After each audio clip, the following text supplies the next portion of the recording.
I built that lake house with my own hands, board by board, the summer my daughter learned to swim. 29 years later, my kids texted me a deadline to leave it. What they didn't know is that I'd already given it away, just not to them. Welcome back to Dad's Pure Revenge.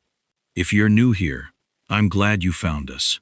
Before we get into this one, drop a comment and let me know where you're watching from tonight. If stories like mine matter to you, hit like, hit subscribe, and stick around, because this one gets worse before it gets better. My wife Louise was the one who found the land. 1996, a realtor named Beverly Coons drove us out past Cedar Hollow, Michigan, to a half-acre lot on Lake Amelia. Nobody wanted, because the driveway flooded every spring. Louise stood in the mud, in her good shoes, and said this was it. She was right about most things. She was right about this.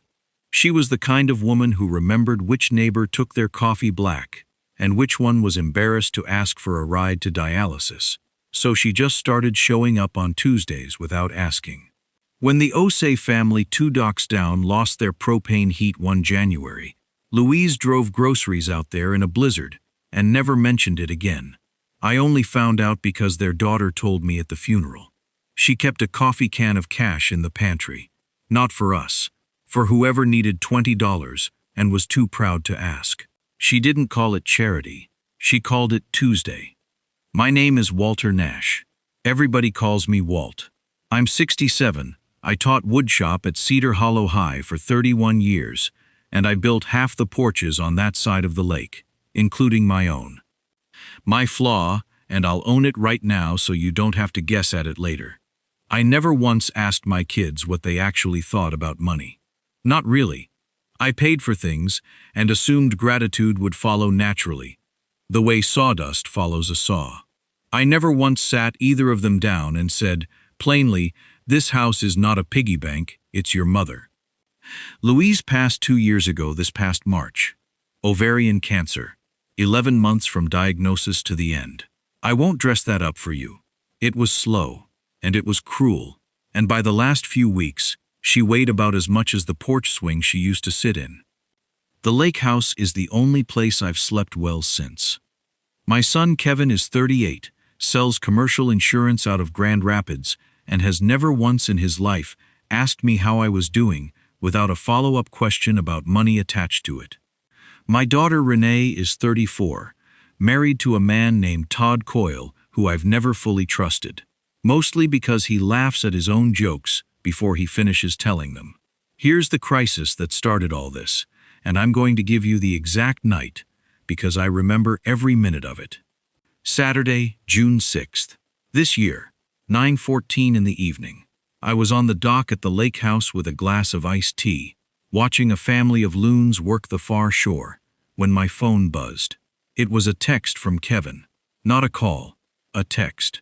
We've sold your lake house, Dad. You have until Monday to get out. I read it 3 times, standing there in the dark, before it made a single sound of sense. Then Renee's name popped up underneath it, a text of her own, like she'd been sitting there waiting for her brother to send the first shot. It's for the best, Dad. You can't keep up with it alone.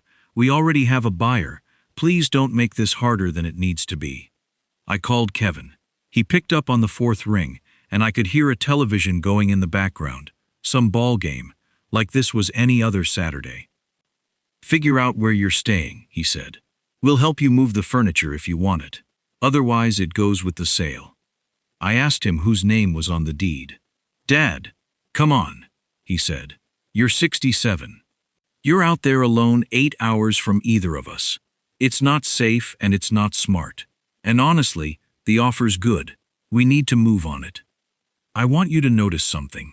Not once, in that whole call, did either of my children ask how I was doing without my wife in that house. Not once did they ask what it meant to me to watch the sun come up over that water. They asked about square footage and closing costs. The door didn't slam on that call. Kevin just hung up, calm as anything, and that was almost worse than if he'd shouted. There's a man 3 docks down, named Earl Whitfield, 71 years old, retired from the county road crew, who's kept an eye on my place since Louise got sick. Earl doesn't call ahead. He just shows up with his toolbox if he hears my mower running rough, fixes it, and leaves before I can thank him properly. The Saturday my kids texted me, Earl was over within the hour.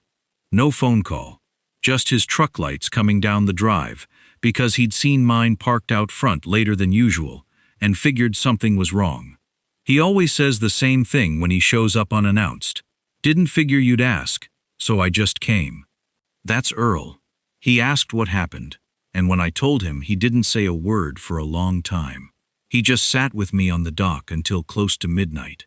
Here's the part I didn't understand yet that night, and I want to be honest with you about how slow I was to see it.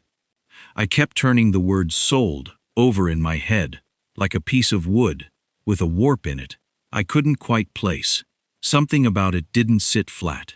I couldn't have told you what. I just knew that word was wrong, in a way I couldn't yet prove. It took me until Sunday morning, drinking coffee that had gone cold on the porch rail, staring at the water, before it landed on me clean.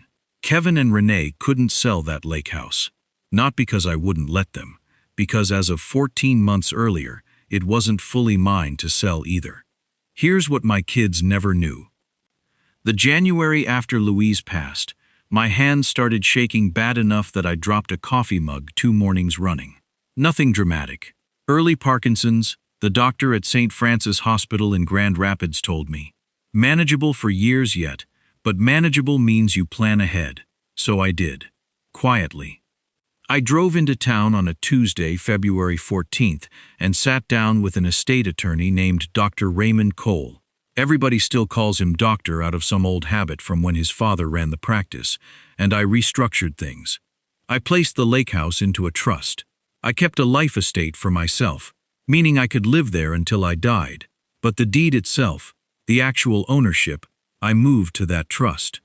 And the trust named as its primary beneficiaries not my 2 children, but Louise's niece, a woman named Patricia Osei, who'd nursed Louise through her last 6 weeks without ever once being asked to, and Earl Whitfield's granddaughter, who was 11 years old and had spent every summer of her life catching sunfish off my dock.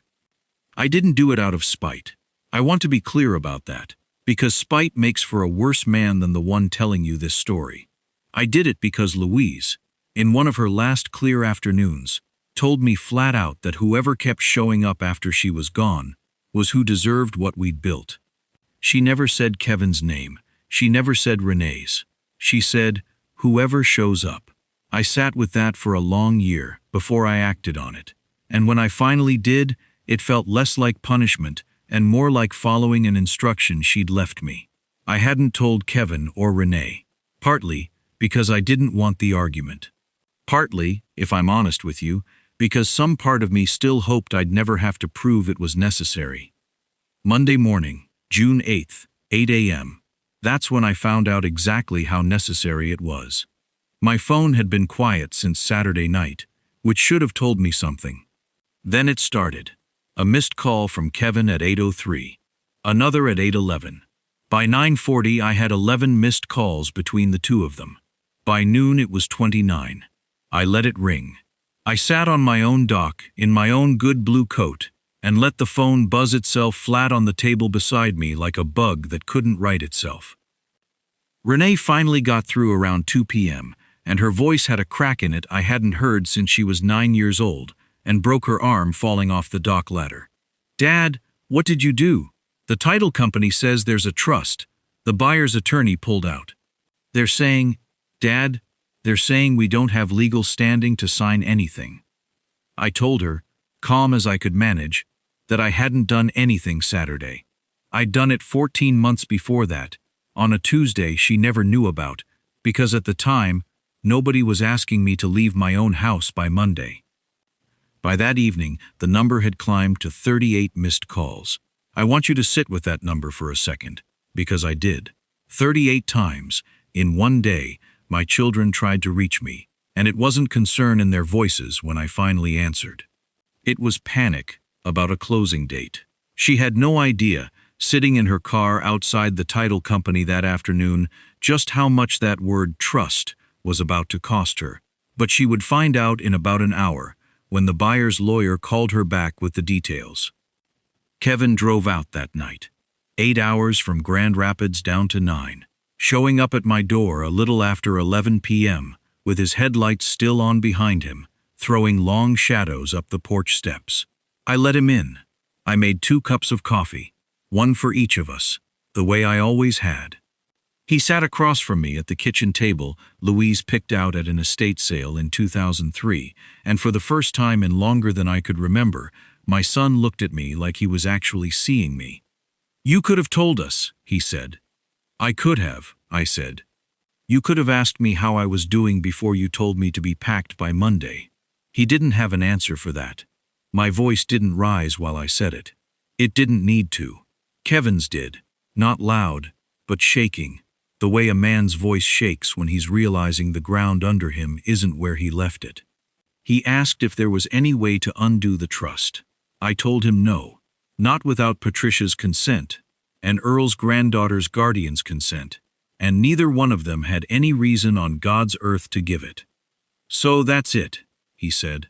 "The lake house just goes to some woman we barely know." "Patricia sat with your mother every single day for 6 weeks, I said. "Where were you those 6 weeks, Kevin?" He didn't answer that one either. He finished his coffee, and around midnight he drove back to Grand Rapids. He didn't apologize that night, and I want to tell you honestly, he still hasn't. Not really. Renee has. Once. In a card she left in my mailbox that I still keep in the drawer by the door. But Kevin's apology, if it ever comes, hasn't arrived yet, and I've stopped waiting on the porch for it. I still see them both. Renee comes out to the lake most months now, and she's started asking questions she never used to. What Earl's granddaughter is studying in school, whether Patricia's still working nights at St. Francis. Small things. Real things. Kevin calls on birthdays. That's where we are, and I've made a kind of peace with the shape of it, even if it's not the shape I would have drawn 20 years ago on that dock with Louise standing in the mud in her good shoes. The lake house is still standing right where we built it. The trust means it'll outlast every argument my children and I ever have about it. Some mornings I sit out on that porch with my coffee, and I watch Earl's granddaughter cast a line off the end of the dock, and I think about how Louise never once raised her voice to make a point in 39 years of marriage. And somehow, I still learned that lesson too late to use it on my own kids, and just in time to use it on the ones who came looking for it. I don't need Kevin to say he's sorry for this story to be finished. I used to think I did. I don't anymore. That's the part that surprised me most. If this one hit you somewhere, tell me about it in the comments. I read every one. And if you've ever had to protect something you built with your own hands from the people who were supposed to cherish it most, hit subscribe, because we've got a lot more stories like this one coming, and every single dad here understands exactly what that costs. Thanks for sitting with me tonight. I'll see you in the next one.